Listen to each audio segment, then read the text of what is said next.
Still holding her 3-week-old newborn, she picked up a pregnancy test she never expected to need so impossibly soon. Her hands were the same hands that had just learned to swaddle, to nurse, to survive on broken sleep every single night. The result appeared in seconds, and it said something her mind simply refused to accept as real or possible. She took a second test, then a third, each one confirming the same answer with quiet, indifferent certainty.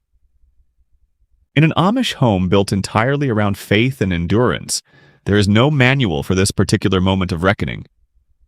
What do you do when the life you are already carrying isn't the only one that needs you now? The kerosene lamp on the table threw a warm, steady light across the room, kind of light that doesn't flicker when the world underneath it does. Her newborn slept, small and certain, wrapped in a cloth her own mother had sewn before the birth. And she stood there holding 3 tests, 3 lines, and a question that the next 3 weeks had quietly been building toward. She came home from that birth the way most Amish mothers do, quietly, without ceremony, and already behind.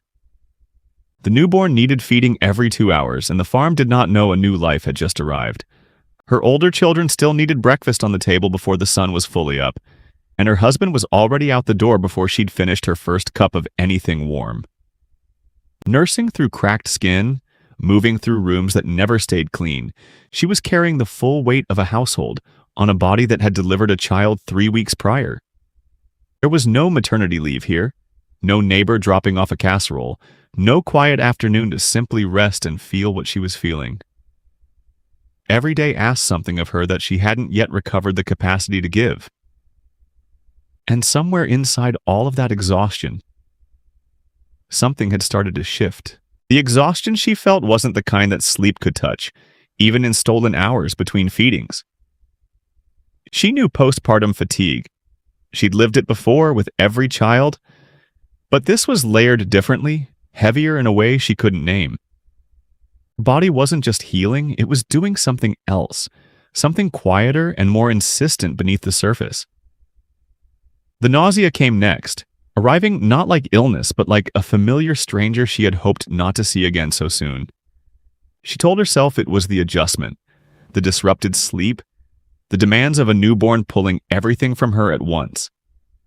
But the longer she waited, the less convincing that story became, even to herself. She didn't reach for the test immediately. She sat with the suspicion for days, turning it over, weighing what it would mean if she was right.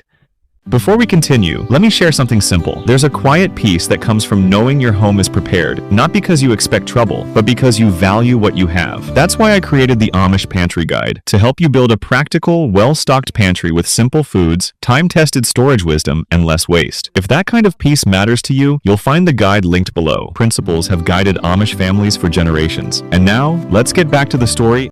And when she finally held that test in her hands, she already knew the answer before she looked. Now she had to figure out how to say it out loud to the one person whose reaction mattered most. He came through the door the way he always did, quietly, without ceremony, already reading the room. She didn't need to explain much because the test was still sitting on the table between them.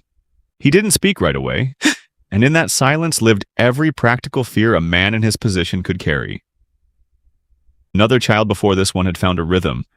Another pregnancy before her body had finished healing from the last. His faith told him this was given, not chosen, and that the right response was gratitude. But faith doesn't make the nights shorter or the body stronger. The older children moved through the house around them, unaware that the ground had shifted beneath everything. Community would come, as it always does, with covered dishes and quiet hands and the particular Amish grace of showing up without being asked. But when the door closes and the house goes still, what do you carry that no one else can lift for you?